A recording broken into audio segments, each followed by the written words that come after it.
Hey guys, it's Godsairsofters Numb Freezer, and today I'm doing a review on the KS P90. Basically a Chinese clone. I think this is the one that Echo 1 rebranded and made into the Echo 1 P90. This is the box it'll come in. They didn't do anything like super crazy, like on the SPAS 12. See, look at the box. Look at the box. They're like, oh my god, this is SPAS 12!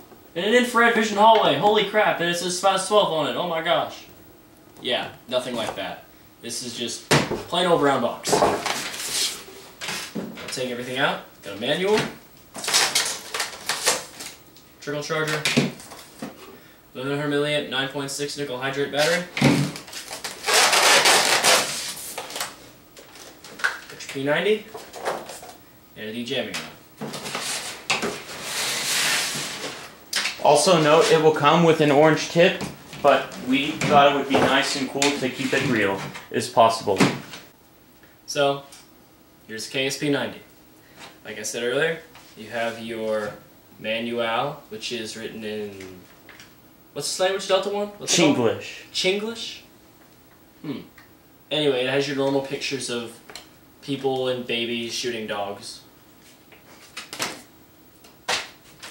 You have a de-jamming rod. Which comes with orange tip. Yeah. Just so people know, this is not a real de-jamming rod, so you don't get caught by the cops. And the barrel is 247, right? 247 millimeters. 247 millimeters. That is the same length as the JG G36C. It also comes with trickle charger. Meh. Ow. 9.6 1100 milliamp battery. And a mid-cap 68 round magazine with fake ammo inside. And stamped on the sides. It is stamped. Actually, it's stamped on the top too. It says 50, 25, and 10. Then it's stamped over here. Can't really see it that well, but it's there. Yeah, this camera seems to like this shirt more than like anything else. It says P90 high capacity magazine, 5.7 by 2.8 mm, restricted law enforcement gov use only. Very awesome. So, being as it is a clone weapon, it's not as good as what you're going to get from other places, but it's still a damn good gun. Like, this is what, $120? $120 to $150. $120. You get really decent internals for what you're paying for. It's full metal construction. Now some of you may get this gun and are like, it's not full metal, there's a plastic body. Well, you know what? The real P90 is made of polymer. So everything that's metal on the real P90 on this gun is also metal. The upper receiver and the rail system is metal.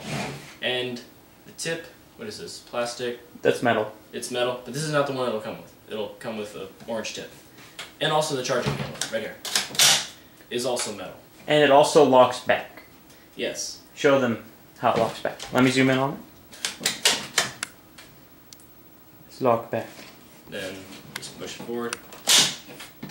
Really, really hard. We highly recommend you don't fool with it a lot. It's just kind of... Yeah, it's just cool to just be able to go like, because it sounds cool. Also, another thing about the P90, it's like stamped out the window.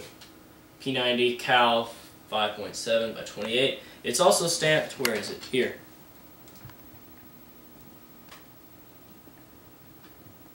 P90 cal, there, stamped there too. So, I mean, this gun is stamped like everywhere.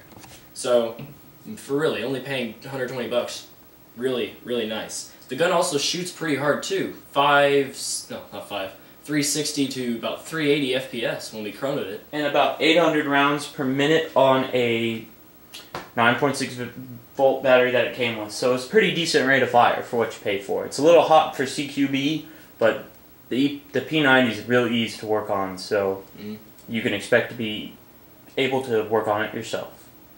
Now a few gripes I have about this weapon. I absolutely love the P90. It's one of my favorite firearms, but one thing about the airsoft version, the magazine, it's pretty low capacity. I mean, it's only 68 rounds, and you'll blow through that pretty fast, especially with the rate of fire that this gun has. So you may be tempted to go out and buy a P90 high cap for like, that holds like maybe 150 or 200 or something. don't do that. You can get the KS P90 box magazine. The KS P90 box magazine, which is compatible with M4 and M16 mags, comes off the side, and it can hold 1,500 rounds, and it's only $38. We also recommend buying the KS extended butt plate so you can house a bigger battery. The largest battery you can fit in there is like a 1,500 milliamp custom 1,500 milliamp, yeah, 9.6. Yeah. So, like Delta One said, the gun's pretty hot for CQB. I get if you wanted to, you could really trick this out and mess with the internals a lot and make it pretty friggin' accurate. The world record for the highest rate of fire is on a P90 at 52 rounds per second. So P90 gearboxes are designed to have a higher rate of fire, and they're more friendly for that type of work. Speaking of which, it's a version 6 gearbox with 7mm metal bushings. Metal gearbox anyway. The gearbox is all back here because it's sort of a bullpup weapon, but kind of not. It's a very unusual weapon. I mean, even on the real weapon, the ejection port is like on the bottom, like here. This is where the casings fly out on the real weapon. And while we're down there, let's see if you can get a shot of this with the hop-up unit. Right here is the hop-up unit right here. Roll it around. Just hop-up unit. It's in a very nice place, so you're not just going to accidentally hit the hop-up unit when you're running around. As a cheap Chinese clone weapon, I was very surprised in the hop-up unit. It actually functions and kicks in at around 70 feet. So this gun is for field and for CQB ready.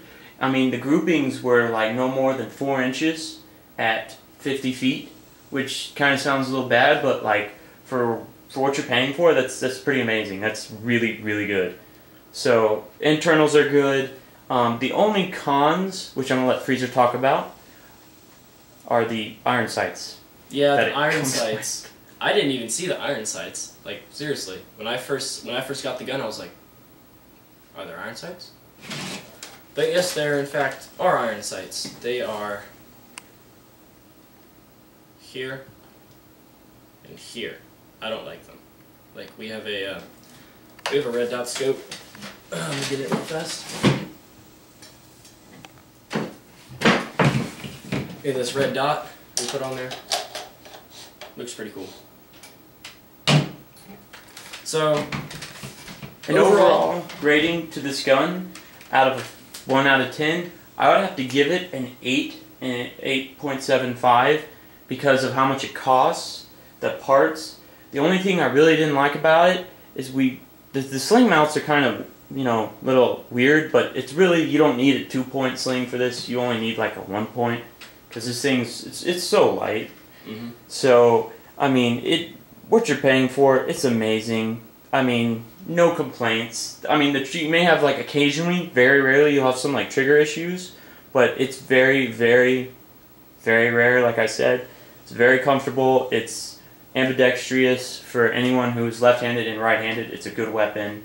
No cons other than that. I would totally recommend you buy this weapon. Is there anything else you would like to add, Freezer? One final thing I forgot to mention, the fire selector switch. It's under the trigger, right here. You just simply move it around when you're holding it, safe, semi, and full auto. So, overall, I would totally recommend this weapon. If you want a P90 that you can trick out for a relatively cheap price, you can go with this, you can go with Echo 1. You can't really go wrong with this weapon. So, this is Godsairsofters review of the KS P90. Thanks for watching.